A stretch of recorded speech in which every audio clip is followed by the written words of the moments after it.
Hello po mga kababayan. Breaking news ngayon. May contingency plan na mga kababayan ang bagong PNP Chief, General Astig Torre, Nicolas Astig Torre, sa pag-aresto kay Bato de la Rosa.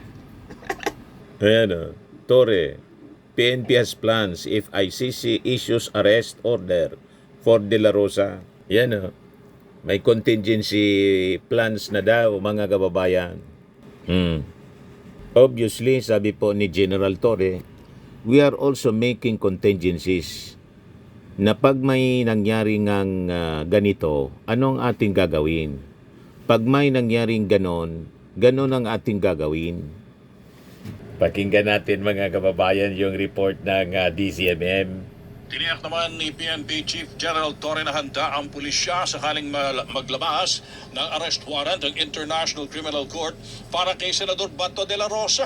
Narito ang kumpirmado siguradong balita mula sa Campo Crame hatid ni Radyo Patrol, Marlene Pajernos. Marlene. Di ba? Tony, ayon kay Soren, may nakahanda ng contingencies ng PNP sakaling maglabas ng arrest warrant ng ICC laban kay De La Rosa. Kaugnay ito sa kampanya kontra illegal na droga ni dating Pangulong Rodrigo Duterte na pinangunahan ni De La Rosa bilang hepe ng pambansang polisyal noon. Dito Torre, ayaw niyang pangunahan ang takbo ng investigasyon ng ICC pero tiyak niya na nakahanda ang pulisya. Samantala all-out din niya ang PNP sa operasyon laban sa ibang mga wanted person na ikinokonsidera bilang mga high-value individual tulad na lamang niya na dating Presidential Spokesperson Harry Roque at ang Review Corps Director Gerald Pantaga. At yan na ang mga balitang ko. Itong mga statements na to mga kababayan, mga pangitain ito. Mga pangitain mga kababayan na malapit na ang reunion ni Digong at ng kanyang chief PNP, si Bato de la Rosa. Nasabi ni Digong doon sa Quadcom hearing, death squad din yan na niya. Sabi nga iba to mga kababayan, nilaglag ni Digong. Death squad na niya. You see?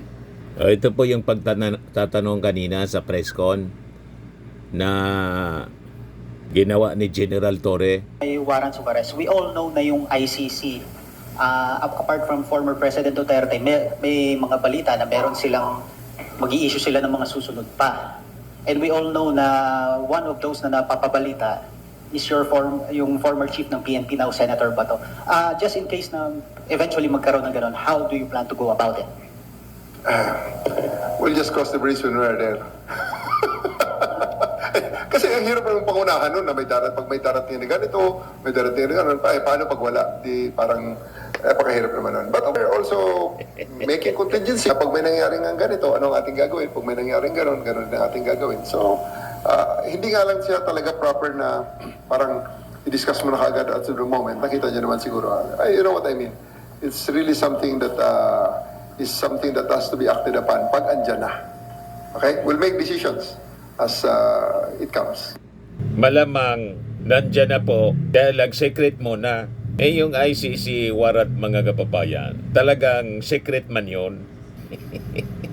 Baka sa kalagitnaan mga kababayan ng impeachment trial ni Sara Duterte, lumabas din ang warrant of arrest laban kay Bato de la Rosa. At hindi lang si Bato, kasama si Bongo doon at iba pang mga officials ng previous administration, mga PNP officials.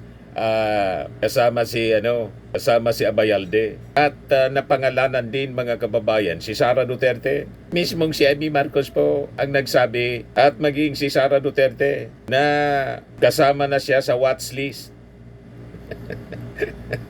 O ito yung balita mga kababayan nung April 30, Sara Duterte believes she's on ICC arrest list. Nasa listahan ako, marami kami na nasa listahan ng ICC.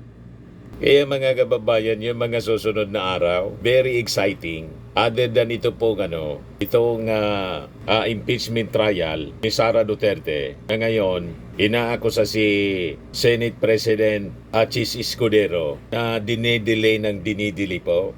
So ito ngayon yung kaabang-abang. Abangan natin mga kababayan.